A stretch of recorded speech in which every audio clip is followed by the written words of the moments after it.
तुम्हें देखकर मुझे मेरे भाई की याद आती है। उसे देखकर मुझे मेरे बच्चों की याद आती है। या ये देखकर मुझे एक घटना की याद आती है। या इस घर को देखकर मुझे एक सपने की याद आती है।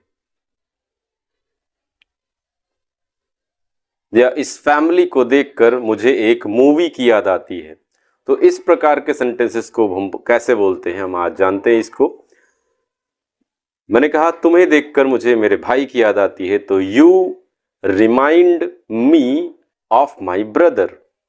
मैंने कहा इसे कोई घटना हो गई और आपने देखा उस घटना को देखकर एक और घटना याद आ रही है, तो आप वहां बोल सकते हैं इट रिमाइंड्स। रिमाइंड का मतलब याद दिलाना, मतलब ये मुझे याद दिलाता है। It reminds me of an incident.